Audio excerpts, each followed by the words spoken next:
sehingga kita dapat berkumpul bertatap muka di masjid pada hari ini.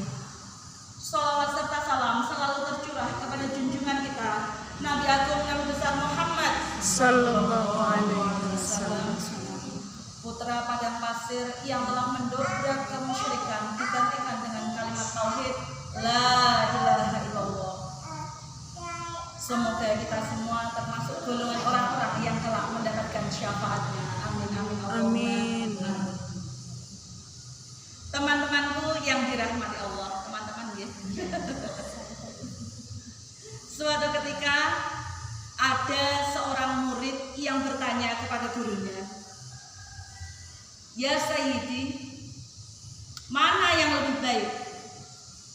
Orang yang senantiasa mengerjakan perintah Allah dan menjauhi larangannya seperti sholat, puasa, dan berzakat, tetapi dia sangat bakhil, dia sangat pikir terhadap sesamanya,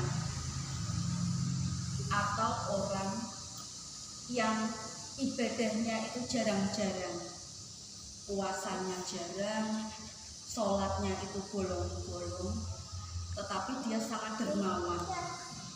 Orang itu sangat suka kepadanya karena dia sangat suka membantu.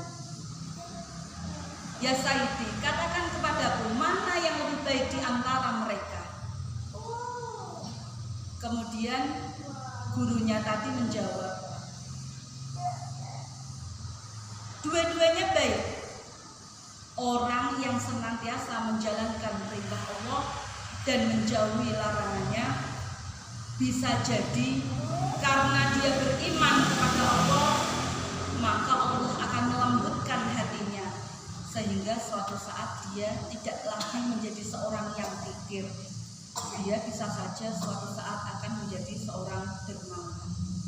Dan begitu juga dengan orang yang ibadahnya jarang-jarang, tetapi dia sangat dermawan, suka menolong orang lain, bisa jadi suatu saat Allah akan memberikan hidayah kepadanya sehingga dia akan menjadi seorang muslim yang taat. Kedua-duanya bagus." Kemudian murid tadi masih bertanya, "Lalu katakan kepada guruku, mana yang paling buruk di antara keduanya? Di antara mereka mana yang paling buruk?" Maka kemudian guru tadi menjawab, "Orang ketiga. Kamu orang ketiga yang selalu bisa menilai orang lain, selalu bisa menghakimi orang lain, itulah orang yang paling buruk di antara mereka." Sahabat-sahabatku yang dirahmati Allah,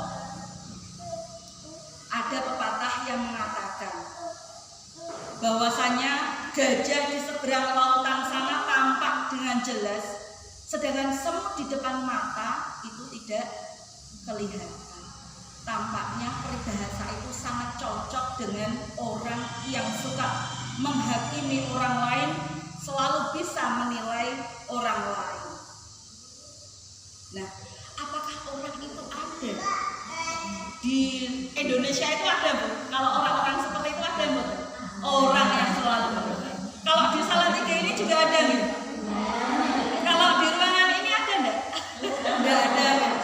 Semuanya salihah, insya Allah tidak ada. Amin ya Rabbal Alamin. Tetapi nampaknya sifat ini, sifat orang yang suka menghakimi, sifat orang yang suka menilai itu, saya kira merupakan suatu sifat yang sering orang melakukannya, atau sifat kalau kita bilang itu sifat manusiawi, karena ternyata memang banyak manusia yang melakukan itu. Tetapi apakah sifat itu baik? Tidak baik. Ada seorang ulama yang bernama Hasan Basri. Suatu ketika ditanya oleh seorang muridnya, "Ya Sayyidi, masih uzur di kafid dunia, apa rahasia kezuhudan Anda di dunia ini?"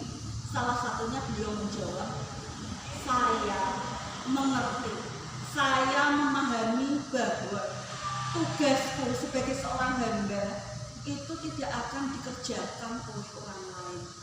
Maka kemudian aku menyibukkan diri dengan tugas-tugasku.